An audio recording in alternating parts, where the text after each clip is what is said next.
জালেম সরকার আমাকে যাবজ্জীবন কারাদণ্ড দিয়েছিল।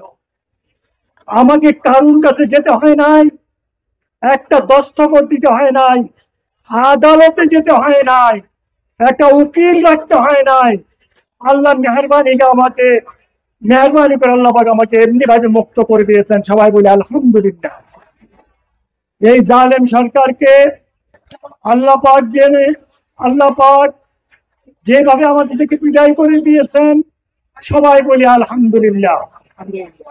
ভাইয়ের আমার, সামনে আমি আসবো, আপনাদের সাথে কথা বলবো, অনেক কিছু বলার আছে।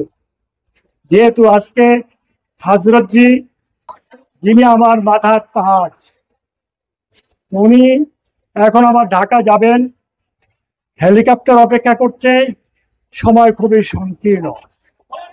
আপনারা আমার জন্য দোয়া করবেন। আমি ইনশাআল্লাহ আপনাদের মাঝখানে আবার আসবো, কথা বলবো। আপনি তো আপনাদের একজন কামলা, আপনারা আমাকে পাঁচবার সংসদ সদস্য হিসেবে নির্বাচিত করেছেন। আমি এসে আপনাদের সাথে বসে কথা বলবো, আপনাদের কথা শুনবো, আপনাদের সমস্যা শুনবো। আপনারা আমার জন্য দোয়া করেন, দেশের জন্য দোয়া করেন। আসসালামু আলাইকুম ওয়া রাহমাতুল্লাহি ওয়া বারাকাতুহু।